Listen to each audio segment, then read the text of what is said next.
देखिए, हम आज अध्याय नंबर 1 कक्षा 9वीं अध्याय नंबर 1 संख्या पद्धति को पढ़ेंगे।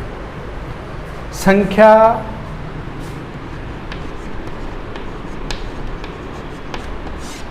पद्धति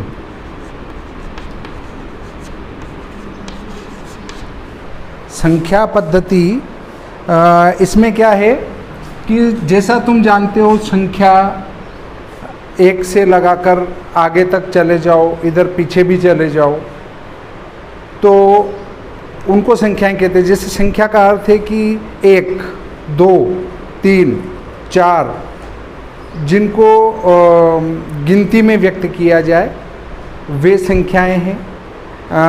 अब हम इन संख्याओं को अलग अलग भागों में बांटेंगे। पहली हमारी संख्या आती है वो प्राकृत संख्या। प्राकृत संख्या,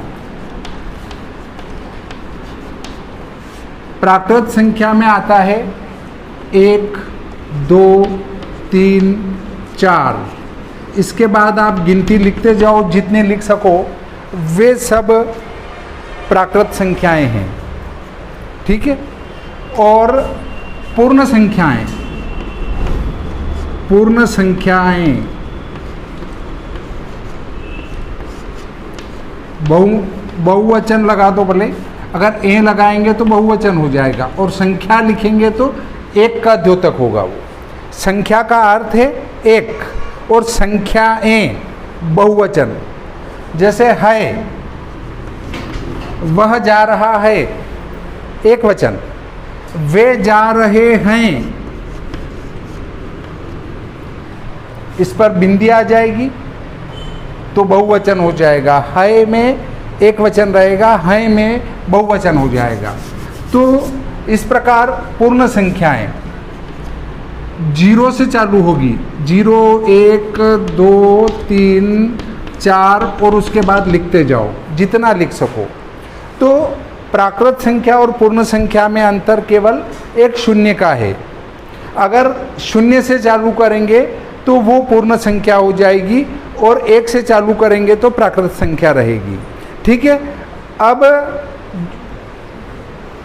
प्राकृत संख्याएं सभी पूर्ण संख्या में आ जाती है, क्योंकि ये 0 से चल रही और ये 1 से चल रही और अनंत तक है।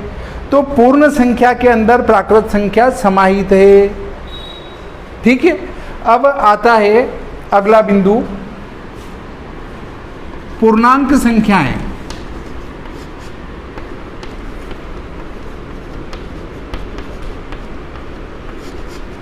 पूर्णांक संख्याओं का अर्थ है कि वे ऋण 4 इधर भी आगे तक जाओगे, और फिर ऋण 3, ऋण 2, ऋण 1, 0, 1, 2, 3, 4 और आगे तक। इधर भी माइनस में करते जाओ, ऋणात्मक में बढ़ते जाओ तो इधर भी बढ़ेगी, ये इधर भी बढ़ेगी। इसमें दशमलव वाली संख्याएं भी आ जाएगी। दशमलव वाली जैसे 1/2, 2 पंजे 10, 0.5, तो वो भी इसमें आ जाएगी। अब हम ये कह सकते हैं कि पूर्णांक संख्याओं के अंदर पूर्ण संख्याएं भी आ जाएगी और प्राकृत संख्याएं भी इसमें समाहित है। इसके अंदर ये और ये दोनों समाहित है, ठीक है। अब आते हैं परिमेय संख्या। परिमेय संख्या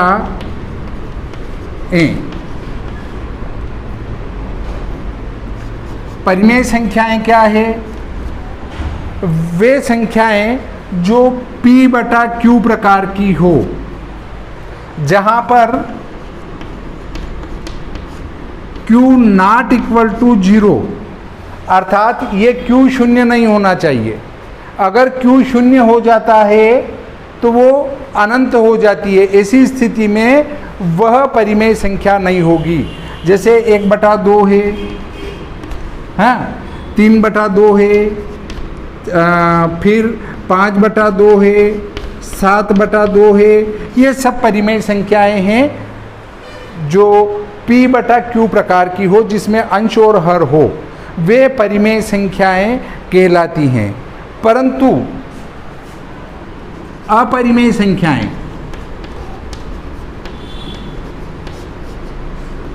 अपरिमेय संख्याएं क्या हैं? अपरिमेय संख्याओं में जैसे √2, इसका वर्गमूल निकालते जाएंगे पूरा नहीं होगा।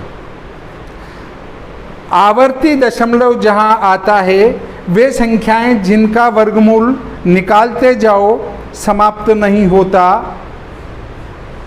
वे क्या कहलाती है?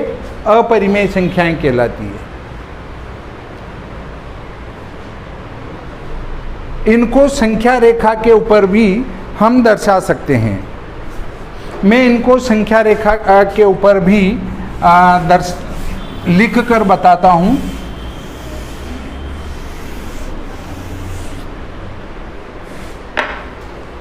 देखिए, ये एक रेखा है, इसमें ये 0 है, ये 0, 1, 2, 3, 4, तो प्राकृत संख्याओं को इन पे दर्शा सकते हैं।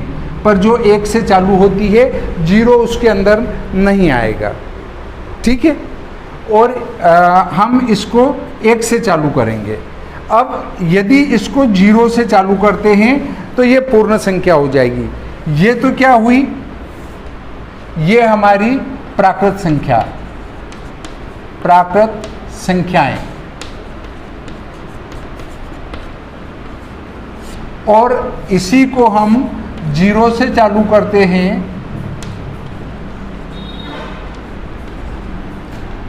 तो ये हो गई पूर्ण संख्याएं।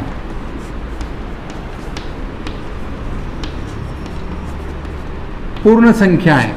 और इसी को यदि हम 0, 1, 2, 3, 4, 1, 2, 3, 4 और इधर ऋण में ले, ऋण 1, ऋण 2, ऋण 3, ऋण 4 या 3.2, 3.5 ऐसा कुछ भी ले सकते हैं। ये जो चलती है 0 से इधर, 0 से इधर, अपने उल्टे हाथ की तरफ अपनों ने कापी पकड़ी। कैसी? ये कापी है, इस कापी को मैं पकड़ता हूँ, ये ऐसे अपने सामने है कापी, तो उल्टे हाथ पर जब हम ऐसे ले जाएंगे तो वो होगी हमारी ऋणात्मक संख्याएं, 0 से उल्टे हाथ पर, और 0 से सीधे हाथ पर ले जाएंगे तो वो धनात्मक संख्याएं होगी, ठीक है। तो ये कौन सी संख्याएं होगी? पूर्णांक संख्याएं।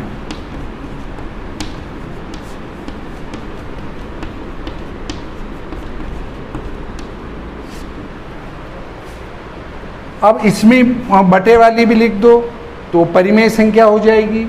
अपरिमेय संख्याएं जिनका वर्गमूल नहीं निकलता हो, अपरिमेय संख्याएं होगी। ये सब जो तुम उतारो तो भी ठीक है, उतार लो तो सबसे बढ़िया है। कितने ही आपने बोला और एक लिखा, अगर उतार लेते हैं कापी में तो वो बहुत आगे काम आएगा, और नहीं उतारते हैं तो फिर उसका कोई अर्थ नहीं निकलेगा। फिर भी यदि तुम्हारा छूट जाता है तो चिंता करने की ज़रूरत नहीं है, तुम्हें ये वीडियो में पूरा मिल जाएगा, तब वहाँ से भी तुम उतार सकते हो। यहाँ सिर्फ देखने का काम कर सकते हैं और वहाँ से उतार सकते हैं, ठीक है। अब हमारा उदाहरण नंबर 1 आता है गणित का।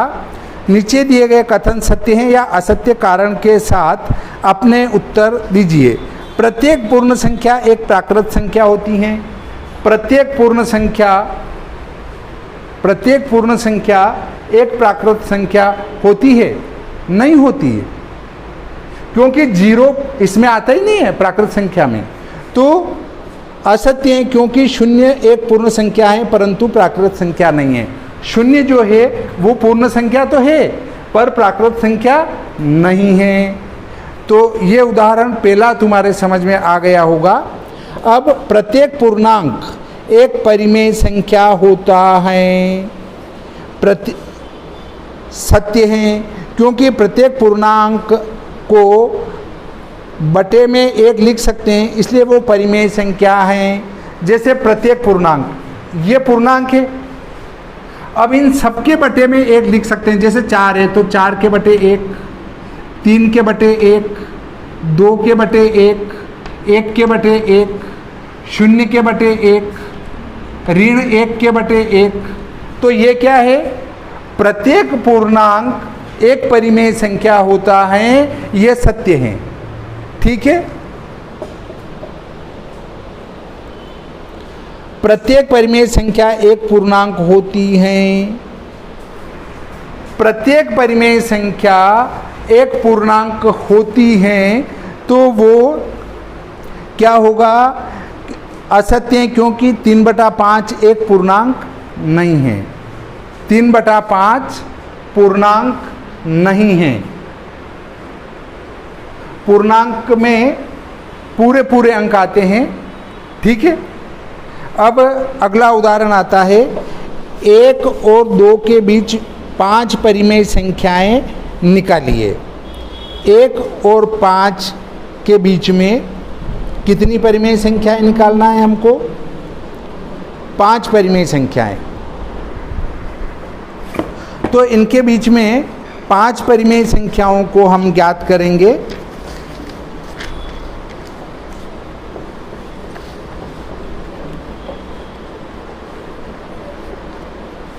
तो जितनी परिमेय संख्या हमको निकालना है उससे एक ज़्यादा का गुणा किससे करेंगे,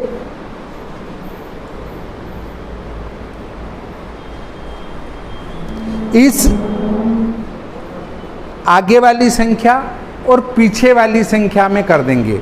मैं लिख के बताऊंगा, जल्दी समझ में आएगा।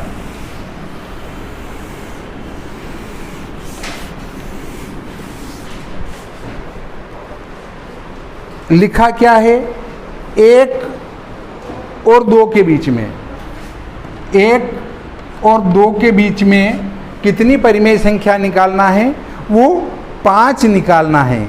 5 परिमेय संख्या निकालना है तो 5 में 1 जोड़ेंगे, कितने हो जाएंगे, 6 हो जाएंगे।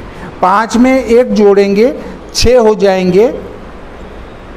तो इस 6 का गुणा इन दोनों में कर देंगे। ठीक,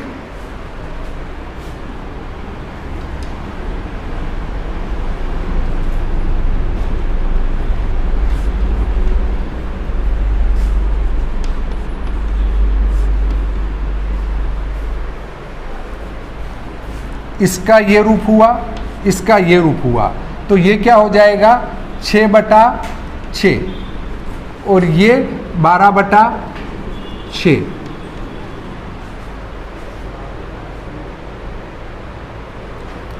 आ गया समझ में, कोई दिक्कत है? पहली स्टेप में यहाँ आए, दूसरी स्टेप में यहाँ पहुँचे, और लिख दो, इसमें भी और लिख दो। अब देखिए, ये गिनती यहाँ से यहाँ तक लिख डालो, कुछ नहीं करना है। तो 6/6, 7/6, 8/6, 9/6, 10/6, 11/6 और 12/6। ये तो हो गया एक। 7/6, 8/6, 9/6, 10/6, 11/6 और ये 6 दूनी 12। 1 और 2 के बीच में 5 परिमेय संख्याएं निकालिए। 1, 2, 3, 4 और ये 5 परिमेय संख्याएं हो गई।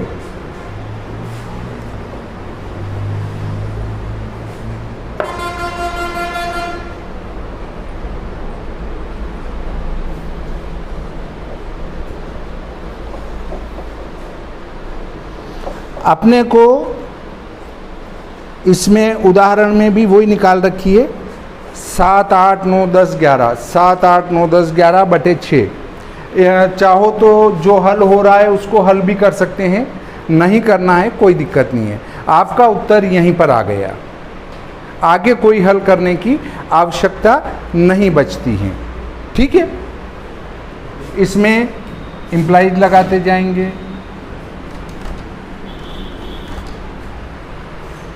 बस ये उत्तर बन जाता है। इसके बाद अगले बिंदु पर चलते हैं, उदाहरण 3 पर। ये उदाहरण 2 था, अब उदाहरण 3 है या नहीं है देख लेता हूँ मैं। उदाहरण 3 नहीं है, केवल सीधी प्रश्नावली 1 आती है। प्रश्नावली 1.1 उसमें लिखा है, क्या 0 एक परिमेय संख्या है? क्या इसे आप p बटा q के रूप में लिख सकते हैं, जहां p और q पूर्णांक हैं और q नॉट इक्वल टू 0 है। तो 0 एक परिमेय संख्या है क्या? ठीक है,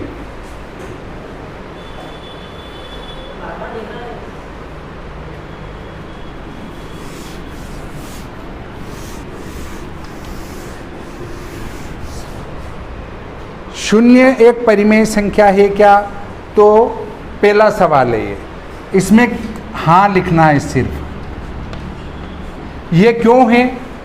क्योंकि 0 के बटा 1 लिखो, 0 के बटा 2 लिखो, 0 के बटा 3 लिखो, ऋण 0 के बटा ऋण 1 लिखो, 0 के बटा ऋण 2 लिखो, तो भी उत्तर एक ही आएगा। क्या आएगा? 0 में 1 का भाग देंगे 0, 0 में 2 का देंगे 0, 0 में किसी भी संख्या का भाग लगाएंगे तो 0 आएगा। और इसको इस प्रकार से लिख सकते हैं, जिस संख्या को p बटा q प्रकार से लिख सकते हैं, p बटा q प्रकार से जिनको लिख सकते हैं, जहाँ पर q नॉट इक्वल टू 0, जहाँ पर q 0 नहीं हो, तो वहाँ पर मतलब हर कभी 0 नहीं होना चाहिए। हर 0 हुआ तो वो परिमेय संख्या नहीं होगी। इसलिए हमारी 0 परिमेय संख्या है, क्योंकि उसको p बटा q के रूप में लिखा जा सकता है। ठीक है, दूसरा सवाल आता है, 3 और 4 के बीच में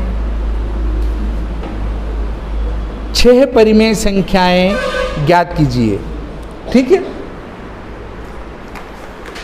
हमारा सवाल नंबर 2,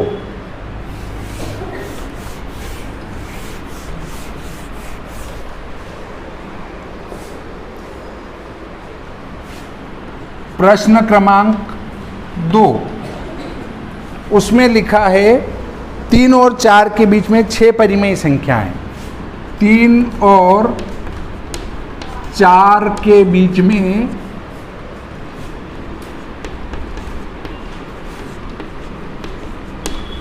6 परिमेय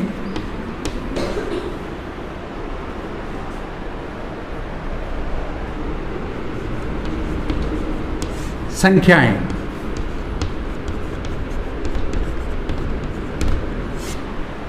निकालना है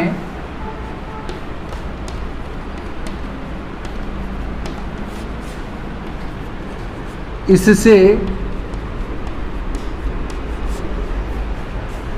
3 एवं 4 के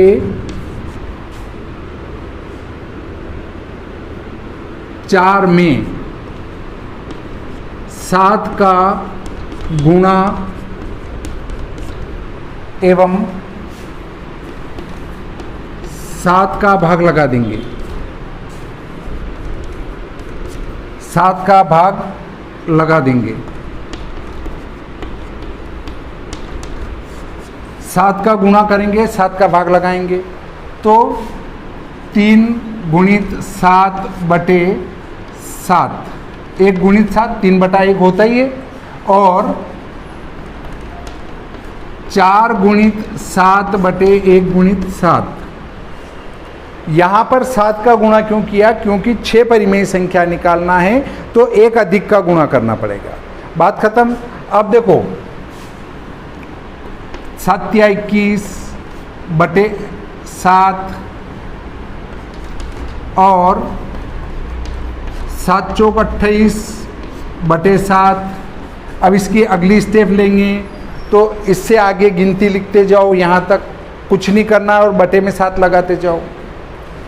21/7, 22/7, 23/7, 24/7, 25/7, 26/7, 27/7 और 28/7।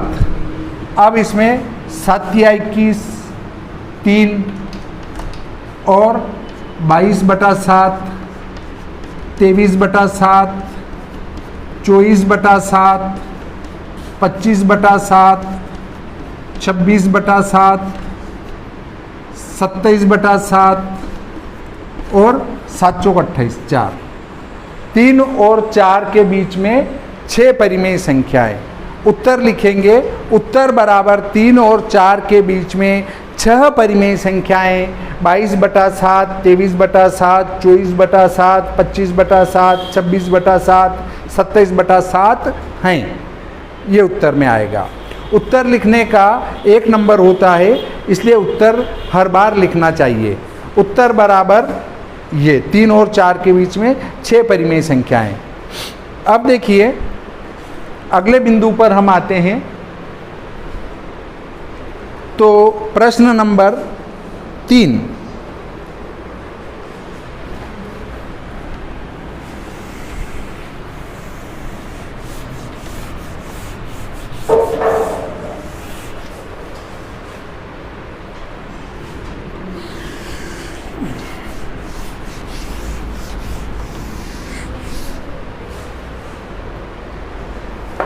प्रश्न नंबर 3 हमारा है। उसमें क्या करना है कि 3/5 और 4/5 के बीच में 5 परिमेय संख्याएं निकालना है। 3/5 और 4/5, 3/5 एवं 4/5 के मध्य 5 परिमेय संख्याएं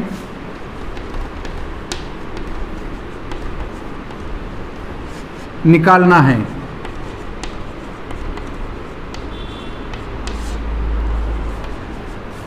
अतः इनके अंश एवं हर में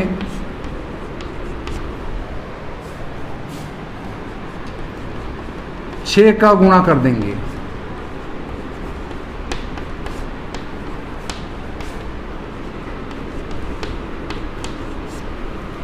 तीन बटा 5 गुणित 6/6 और 4/5 गुणित 6/6, 6 चौक 24, 6 × 18 और 6 पंजे 30 और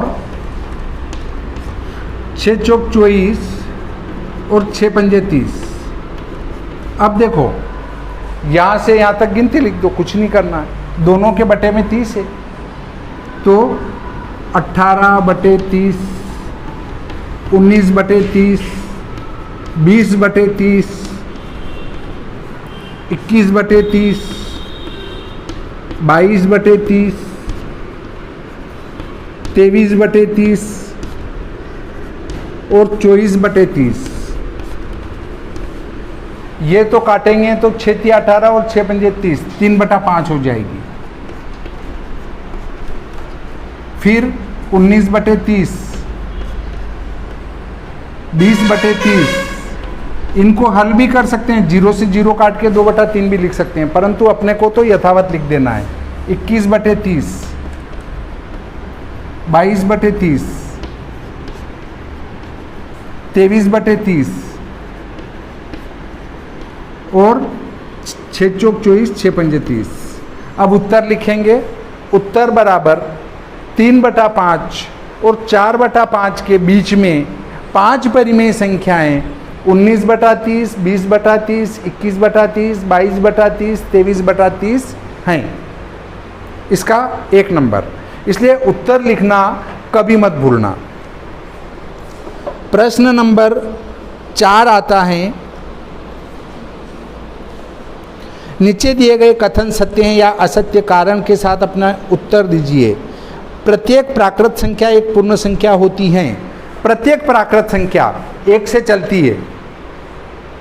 प्रत्येक प्राकृत संख्या 1 से चल के अनंत तक जाती है और पूर्ण संख्या 0 से चलकर अनंत तक जाती है। इसलिए प्रत्येक प्राकृत संख्या एक पूर्ण संख्या होती है, ये बात सत्य है। ठीक है।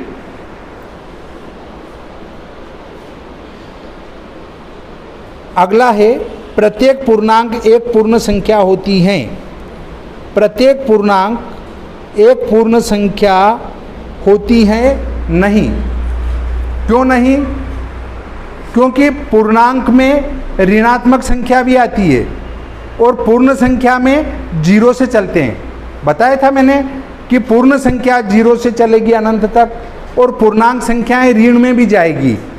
इसलिए यहाँ पर ये कथन असत्य हैं, क्योंकि ऋण 1, ऋण 2, ऋण 3 आदि आदि पूर्ण संख्या में नहीं आते हैं। ठीक है। अगला है, प्रत्येक परिमेय संख्या एक पूर्ण संख्या होती है। असत्य हैं। असत्य क्यों है? क्योंकि 3/5 एक पूर्ण संख्या नहीं है ना। 3/5 ये पूर्ण संख्या नहीं है। ये प्रश्नावली तुम्हारी 1.1 पूरी हो जाती है। अब हम प्रश्नावली 2 पर चर्चा करेंगे। परिमेय अपरिमेय संख्याएं मैं तुम्हें बता चुका हूँ। अब हम उससे आगे की ओर बढ़ेंगे। उदाहरण जो है हम उधर कर आए हैं, 2 उदाहरण कर चुके हैं।